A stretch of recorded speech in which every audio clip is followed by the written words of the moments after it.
मोननिसिम गोसो गोरबोनिफ्राय साबायखरखौ बावहरबाय। दा मानगोनां रायजोफोर, थांनाय 27 जानुवारियाव जालांनाय जि गोरोबथा, थामथि बर' गोरोबथा, बिनि सायाव लरेन्स इस्लारि बिथाङा माखासे नांगौ बाथ्राफोरखौ नोंथांमोननि सिगाङाव फोरमायलांबाय आरो नोंथांमोनाबो जेसेबां जोंनि गोलाव सम सोमावसारनाय जाबोदों, बे गासैबो सोमावसारनायाव नोंथांमोनानो बाहागो लाबोदों। जोङो राजा लामायाव जथेदों, रेल लामायाव जोङो सोमावसारदों, गुबुन जायगायाव जोङो सोमावसारदों, दिल्लीयाव सोमावसारदों। बे गासैबो सोमावसारनायाव नोंथांमोनानो मैखोमै बाहागो लाबोदों।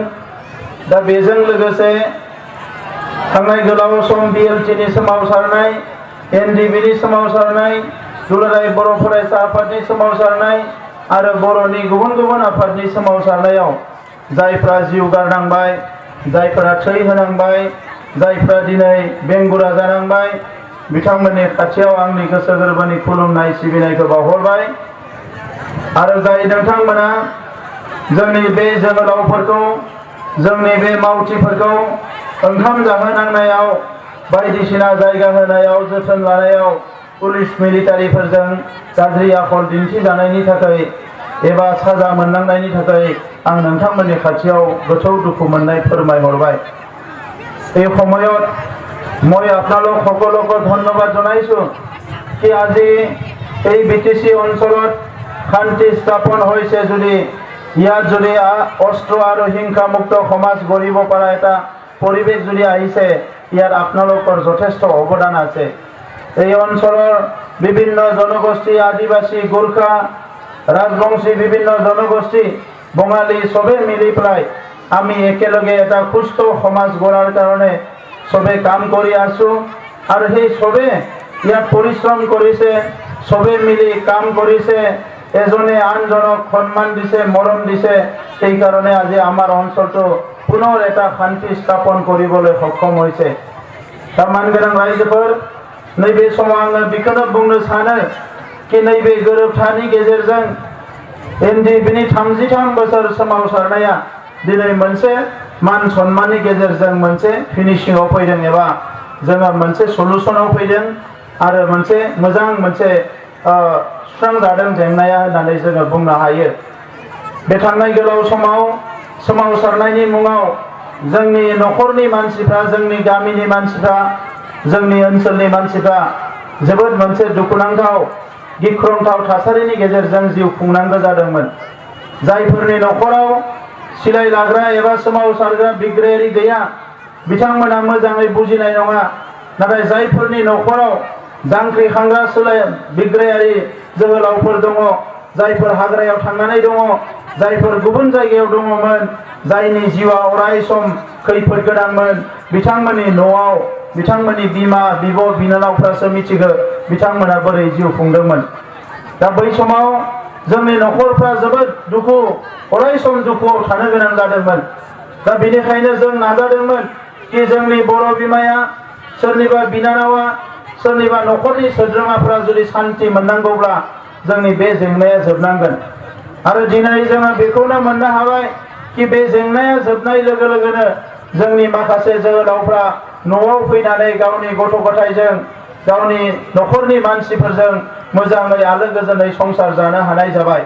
जोङो रावबो लुबैया कि जोंनि बर' फिसाफ्रा अराय सम खास्रि बिस्रि दाउ अमाफोर बायदि गावथार जाथों, जों बेखौ रावबो लुबैया। दिनै बे कारिगाव ओनसोल एबा सालाकाथि समष्टिनि जे खाथियाव थानाय देबारगाव समष्टि, बिनि साहा ओनसोलफ्राव, हाग्राबारिफ्राव बेबायदि गोबां जाथाय जालांबाय। गोबां जोंनि सेंग्राफ्रा गावथार जाबाय। जोङो नांगौ समाव बे गोरोबथाखौ खालामामोनब्ला, हाग्रायाव थानाय सेंग्राफ्रा फैयामोनब्ला दिनैसिम आरोबाव माखासे सेंग्राफ्रा गावथार जाबावसिगौमोन आरो बिसोरबो सोरनिबा बिमानिनो असे फिसामोन। दा बेनिखायनो दिनै सोरबाया उल्थां फाल्थां बुंदों बे गोरोबथाया जानाङामोन, बे गोरोबथाजों जों जेबो मोनाखै बायदिसिना बखिदों। नाथाय बे गोरोबथाजों जोंनि बर' न'खराव अराय समनि थाखाय जों गोजोन आरो सान्थिखौ गायसननो हानाय मोनसे थासारिखौ दानो हाबाय। बे गोरोबथानि गेजेरजों जोंनि सेंग्रा जोहोलावफोरखौ जायफ्रा थांनानैनो दङमोन हाग्रायाव, हारिनि बाथ्रा साननानै बिसोरखौ जों मोजाङैनो मोजां न'आव मोनफैनो हाबाय। बे गोरोबथानि गेजेरजोंनो जेल जानांनाय आसामनि गुबुन गुबुन जेलाव थानाय जोंनि जोहोलाव जोहोलावजोफ्रा दिनै लासै लासैनो जेलनिफ्राय ओंखारलांसिगोन। बिथांमोननि केसफोरा लासै लासैनो बोखार जासिगोन आरो बेजों लोगोसे जायफोरा 20 बोसोर 25 बोसोर नांबोबाय बिथांमोना मोजां मोनसे अनसुंथाइ मोननानै दिनै न'खर संसार जानो हासिगोन। जायफोर मुंख्लंफोर गोदो गोदायनिफ्रायनो BSC नि समनिफ्राय दासिम गोबां मुंख्लं दङ जोंहा। बे मुंख्लं न'खरफोरखौ मोननै सरकार थांबाय BSC आरो BTC दाबो नांगौ बायदि अनसुंथाइफोरखौ होनो हायाखै आरो नैबे गोरोबथानि गेजेरजों BSC नि मुंख्लं BTC नि मुंख्लं आरो दानि BTR नि मुंख्लं बे गासैबो मुंख्लंफोरनो माबा मोनसे अनसुंथाइ होनो हानायनि मोनसे राहा लामाखौ जोङो बेवहाय मोननो हाबाय। बे जोंनि थाखाय मोनसे मोजां बाथ्रा। बे गासैबो गोरोबथायाव माखासे सेंग्राफ्रा दिनै गोदाव सोराव जानांबाय। लेखा फरायनो गारनानै न'खरनि खामानिफोरखौ मावनो गारनानै हारिनि जांख्रिथायाव बारसोमदोंमोन आरो बिथांमोना बै समनि BSC नि माखासे भलेन्टियार फर्स दङ दायो। बिथांमोना बोराय बैसो जाबाय सोरबा सोरबा। बिथांमोननि गथ' गथायफ्रा देरजोब्बाय, साख्रि बाख्रि गैया, न'खरनि अबस्थाया जोबोद गाज्रि। जोंहा BTC मोननायनि उनाव बिथांमोनखौ नायाखिसै। दिनै बे गोरोबथाजों जों सानदों बिथांमोनखौ जों माबा मोनसे नायनो हासिगोन। बे BTC सुक्ति जानायनि सिगाङाव BLT आव गोबां सेंग्राफोर ओंखारदोंमोन। दिनै नोंथांमोना नुनो मोनदों सासे सानै BLT आ 1000 कोटि 100 कोटिनि मालिक, नाथाय सासे सानै BLT फोर दङ जायफोर हाजिरा मुजिरा मावनानै जानो गोनां जादों। एखेलगे सिलाइ दैदोंमोन, एखेलगे होसोजादोंमोन पुलिस एलिमेन्टजों, एखेलगे जेल जादोंमोन। दा जों सानदों नैबे गोरोबथानि उनाव जायफोर BLT फोरखौ बिथांमोना नायसनाखिसै, BLT निनो सरकार जानानै BLT खौ नायसनाखिसै, बिथांमोननोबो जोङो माबा मोनसे अनसुंथाइ होनानै थांना थानायनि राहा लामाखौ होनो थाखाय जों सानदों। आरो बेखौनो बुजिनानै दिनै बाक्सा जिल्लानि उदालगुरि जिल्लानि गोबां BLT नि सेंग्राफ्रा जोंनि दोलोआव हाबफैदों। बेजों लोगोसे नैबे BTR गोरोबथायाव NDBS नि मुङाव, NDBR नि मुङाव, NDBP नि मुङाव बे मोनथाम मोनब्रै हानजायाव गोबां सेंग्राफोर हाबनानै दङमोन। उनाव हाबनाय सिगां हाबनाय बे माखासे सेंग्राफोरनि जि रिहेबिलिटेसन बिनि थाखायबो जोङो नैबे गोरोबथानि गेजेरजोंनो खामानि मावनांगोन। दा मानगोनां रायजोफोर, नैबे गोरोबथाया बर'नि बेसेबांबा रोजा रोजा मुंख्लंफोर आइ आफा रायजो राजानि थै आरो गोलोमदै बेसेबांबा खस्थ' सहायनायजों मोननाय मोनसे गोरोबथा। दा नंखायनो बे गोरोबथाया नोंथांमोननिनो क्रेडिट, नोंथांमोननिनो फिथाइ, नोंथांमोननिनो गोब्राब नाजानायजों मोननाय मोनसे एचिभमेन्ट। दा बेनि थाखायनो नोंथांमोनखौ आङो गोसो गोरबोजों कंग्रेचुलेसन होयो आरो साबायखर बावो नैबे समाव। दा मानगोनां रायजोफोर, हारिया हारि महरैनो थांना थानो होननानै गोलाव सम सोमावसारबोबाय। बे सोमावसारनाय समाव जों नायाखै जोंनि हारियाव मा खहा जादों, मा थालांदों, मा जामदों, मा जिदों, जोङो बेफोरखौ नायबोआखै। दा बेजोंनो फारसेथिं जोंनि हारिया माबा मोनसे मोनदोंबा फारसेथिं जोंनि हारिया माबा मोनसे खहाबो जाबोदों। नाथाय बे खहा जानाय आरो मोननाय बे मोननैखौ हिसाब खालामनानै दिनै जोङो नुबाय जे बे मोनथाम गोरोबथाखौ मोननो हानानै जोंनि हारिया सिनस्रिया बेसेबांबा गोरा जाबाय मुलुगाव थांना थानायनि थाखाय।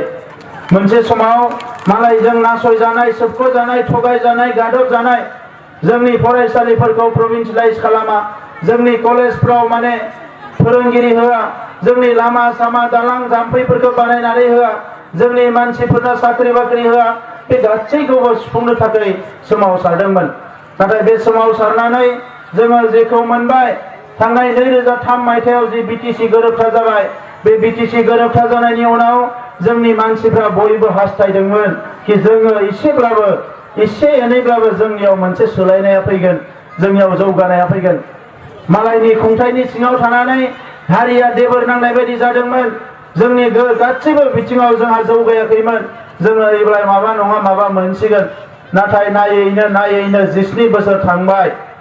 बै 2003 सनाव 2003 मायथाइयाव सोरबा फिसा हौवा जोनोम मोनदोंमोनब्ला, सोरनिबा फिसा हिनजाव जोनोम मोनदोंमोनब्ला दिनै मेट्रिक पास जानानै बियो जोंनि मिटिंआवसो फैदों खोमा। नाथाय जोंनि गामियाव अन्थाइ थरसेबो गोलैयाखिसै, जोंनि गामिनि न' गंसे लुजायाखिसै, जोंनि गामिनि गोरिब गुन्द्राया जेबो मोनाखिसै। नैबेबायदि थासारियाव जोङो फैनो गोनां जादों। दा नंखायनो रायजोफोर नैबे गोरोबथायाव बर' हारिनि जे गुबै थांखि बेवहाय सहैनो थाखाय आरो बारा गोजान गैयै मोनसे मोजां गोरोबथा जोङो मोननो हादों। बे गोरोबथानि गेजेरजों केन्द्रीय सरकारनिफ्राय डाइरेक्ट राङारि अनसुंथाइ मोननायनि लामाया रोखा जाबाय नैबे गोरोबथानि गेजेरजों।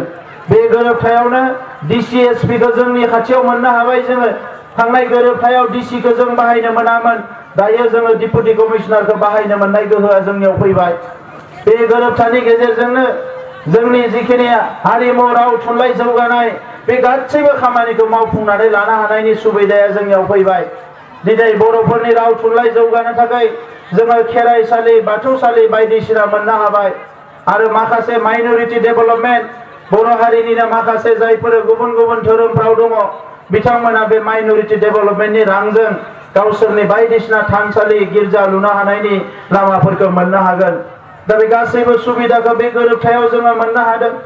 बेजों लोगोसे बर'नि जि जेंना सोलोंथाइनि जेंना बर' मिडियाम फरायसालिफ्रा उनावसो लुनायलाय नांगौ बायदि समाव जोङो माने प्रभिन्सियेलाइज खालामनो हायाखैमोन। जोंनि फोरोंगिरिफ्रा सेलारि बेथन मोना, जोंनि फरायसालियाव लेखा मोना, जोंनि फरायसालिफ्राव मास्टार नांगौ होनबाबो पस्ट क्रिएट खालामा। दा बेनि थाखायनो 1987 मायथाइनिफ्रायनो डाइरेक्टरेट मोनसे बिदोंमोन बर' बिजोंनि थाखाय, बर' मिडियामनि थाखाय। बेखौ बियै मोनाखैमोन, नाथाय नैबे गोरोबथानि गेजेरजों जोङो बेखौ मोननो हाबाय आरो बावैसो बे डाइरेक्टरेटआ दाजालांबाय।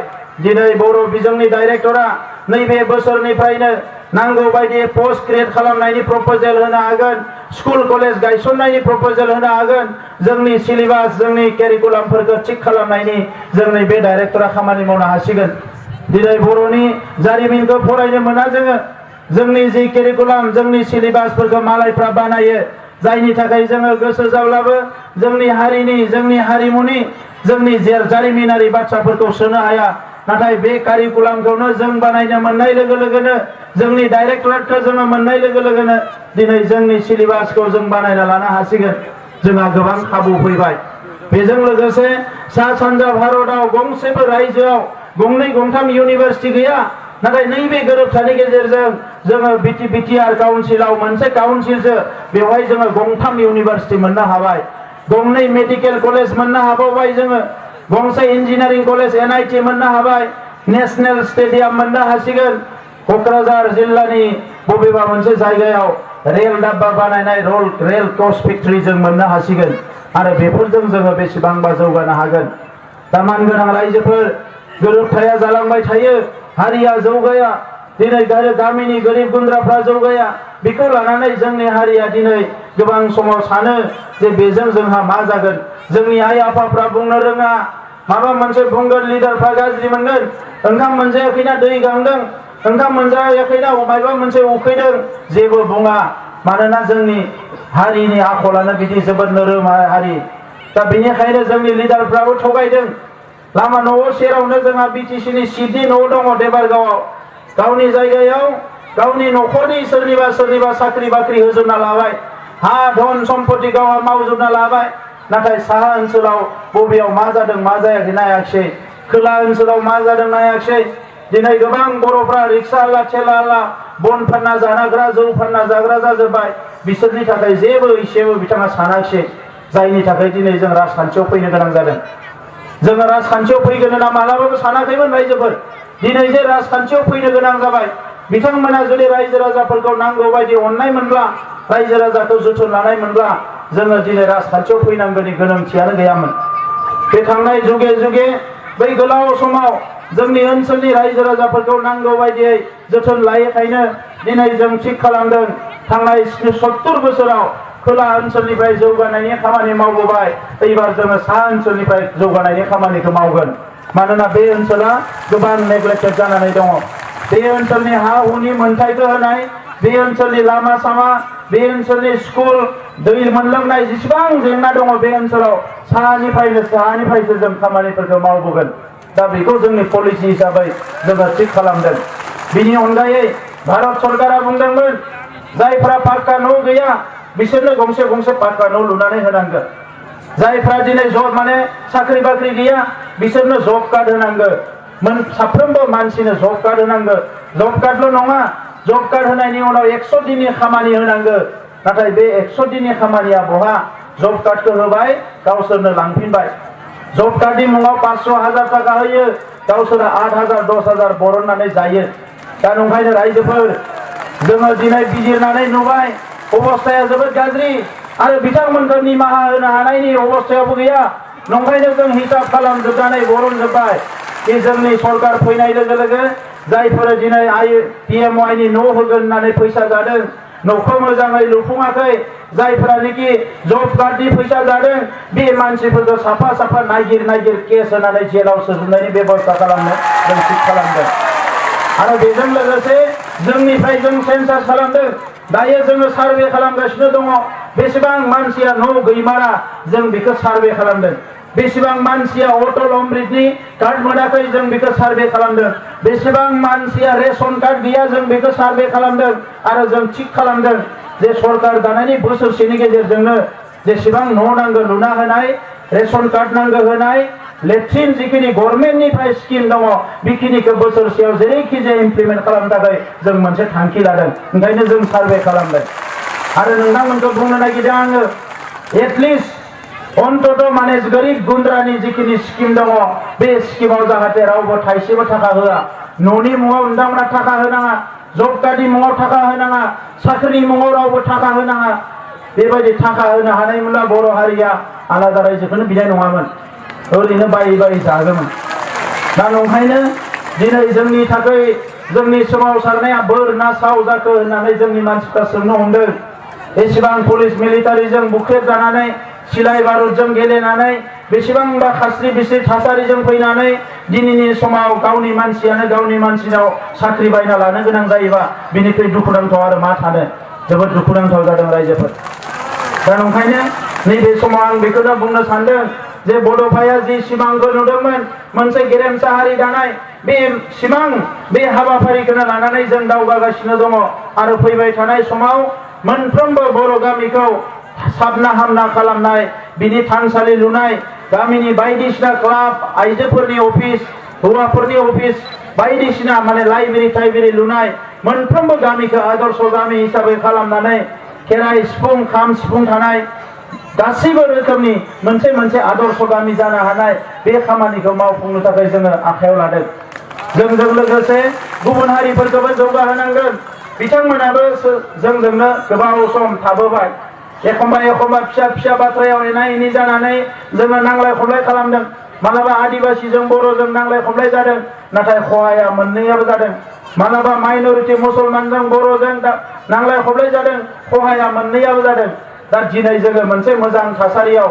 जोङो खामानि मावनानै बयबो जौगालांनांगोन जायफोरा साख्रि बाख्रि गैयै लाइमोनफोर बिसोरो मावनानै जानो हानाय लामाखौ बरननांगोन गभर्नमेन्ट साख्रि गैया नाथाय मावना जानो हानाय गोबां लामा दङ जायफोर आबादारिफोर बिथांमोना खेबथाम गाहाम आबाद मावनो हानायनि लामाखौ बरननांगोन आइजोफोरा जायफोर दङ नोंथांमोननि जिखिनि जोंहा आइजोफोर दङ सेल्फ हेल्प ग्रुपफोर दङ बिसोरखौ ट्रेनिं होनानै गुबुन खामानि फोरोंनानै रां खामायनो हानायनि बेबस्थाखौ खालामनांगोन जोंनि आइजोफोरनि आखायाव दिनै रां गैयिनि थाखाय मुलि बायनानै जानो हाया नांगौ बायदियै न'खरनि खरसाफोरखौ गोसो बायदियै खालामनो हाया जोंहा गोबां जेंना नुजायो 20,000 सेल्फ हेल्प ग्रुप दङ BTC एरियायाव भारत सरकारा गोबां फैसा हरदों बे सेल्फ हेल्प ग्रुपनो फैसाखौ होआलासिनो BPFनि लिडारफ्रा जाजोबदों दा नंखायनो जोङो थिग खालामदों जे मोनफ्रोमबो सेल्फ हेल्प ग्रुपआ खमसे खम 75,000 भारत सरकारा होनो होनाय फैसाखौ जों बिथांमोननो होनो हानाय बेबस्था खालामनांगोन दाउ अमा फिसिनो हायो आइजोफ्रा ना फिसिनो हायो दानाय लुनायाव आखा फाखा एम्फौ फिसिनो हायो बैफोराव एफाल' मदद खालामनांगौ जे बोरैहाय माने मार्केटखौ बाजारखौ खालामनानै होनांगौ बिथांमोननो ट्रेनिं होनांगौ जि दानायखौ बयबो रोंखागौ नाथाय बाजाराव मा जि नांगौ बेखौ एसे फोरोंना होबानो जोंनि आइजोफ्रा हाजार थाखा खामायनो हायो बैफोर बेबस्थाखौ बिथांमोना खालामनानै होआखिसै थांनाय समाव सोरबा खाम्फा बरगयारिया गावनि उइभिं सेन्टार बानायनानै लाबाय सोरबाया गावनि न'आव बानायनानै लाबाय नाथाय जोंनि आइजोफोरनि थाखाय जेबो बानायनानै होआखिसै दा नंखायनो दिनै रांखान्थियाव जोङो गोग्लैसोनानै दङ दा नंखायनो जों सानदों सरकार फैनाय लोगो लोगो गिबियाव जायफोर दिनै बन फाननानै जाग्रा जौ फाननानै जाग्रा ठेला रिक्सा नारनानै जाग्रा बै सुबुंफोरखौ गिबियाव अनग्रोनांगोन जोङो मानोना सुबुंथिया अराय सम थांनानै थानांगोन मानगोनां रायजोफोर बिथांमोना जौगाबोनांगोन जोंनि हारिया गेरेमसा हारि जानांगौबा साफ्रोमबो बर' फिसाया बोथिनै ओंखाम मोजां मोनजानांगोन, बयबो मोजां ड्रेस गाननो मोननांगोन, बयबो लेखा फरायनो मोननांगोन, बयबो गावनि आथिङाव गसंनानै संसार जानो हानायनि खाबुखौ मोननांगोन, अब्लासो हारिया गेरेमसा हारि जानो हागोन। दा नैबे समाव आं गोलाव बाथ्रा बुंनो सानाखिसै, नोंथांमोना बयबो थांखि लाखाबाय, गुबुन हारिफ्राबो थांखि लाबाय, एबार UPPL निनो गभर्नमेन्ट फैगोन आरो नङाबा जोंनि थै आरो गोलोमदै जिउ होनानै मोननाय BTR खौ BPF आ मालाबाबो बेखौ मोगथाङाव जाफुंनो होनाय नङा। BPF आ हाग्रामा महिलारि बिथाङा NDB नि खुनु मोनसे सलुसनखौ लुबैयाखै। नोंथांमोना नायदोबा नुगोन गोबां इलेक्सन फैयोब्ला NDB नि माबा मोनसे गोरोन्थि मावनायफोरखौ बिथांमोना रायखांनानै रायजो राजाफोरनि सिगाङाव गुबुन हारिनि सिगाङाव बायदिसिना बाथ्रा बुंनानै बिथांमोना गासैखौबो उल्टां फाल्टां खालामजोबो। बिथांमोना जोंनिनो बिदा फंबाय हारिनि थाखायनो नांदों, दिनै जेंनाया सुस्रांबाय, न'आव फैबाय, ज' जोङो हारि दानायनि खामानि मावनो ओंखारबाय, बे मा गाज्रि जाखो? दा बेखौ हाग्रामा महिलारि चन्दन ब्रह्म बिथांमोना लुबैया। बिथांमोना गाव हारसिंनो राजा जानानै अराय सम जालांनो लुबैयो। बर' हारिनि सोरबाया आरोबाव जौगाबावथों बेखौ बिथांमोना मालाबाबो लुबैया। बर' हारिनि सोरबा सासे फिसाया, सोरबा सासे बर' जोहोलावा गिदिर मानसि जाथों बेखौ बिथांमोना मालाबाबो लुबैया। दा नंखायनो मानगोनां रायजोफोर, आङो रावखौबो बखिनो लुबैया, आं रावखौबो सोंखारिनो लुबैया, नाथाय हारि दानायनि बेलायाव जाय जोंनि सिगांथि गसंगोन बिथांमोनखौ खिन्थु जोङो नाख्लायनानैबाबो दावगालांगोन, जों बेखौ रोखा खालामगोन। आरो बिथांमोनखौ जोङो लामा नायबाय, गोबाव सम लामा नायबाय जे बिथांमोनानो मावथों होननानै, बिथांमोनानो जौगानायनि गासैखौबो थिग खालामथों होननानै, दिनैबो बिथांमोना जेबोखौनो मावाखिसै। नंखायनो दिनै जोङो फैनो गोनां जाबाय आरो दिनै गाज्रि बुंदों, जोंनि सुक्ति खालामनाया जायाखै, ओरैया जायाखै, ओरैया जायाखै। गावसोरा 17 बोसोर मोनबाय, 17 बोसोराव हारि दानायनि बाथ्राखौ मानो रोखा खालामाखिसै? दिनै बिथांमोना बे बाथ्राखौ रायजो राजाफोरनि सिगाङाव बुंनो हाया। दा नंखायनो आङो बेखिनि खोथाखौनो बुंबाय। दा এইখিনি সময়ত আমাৰ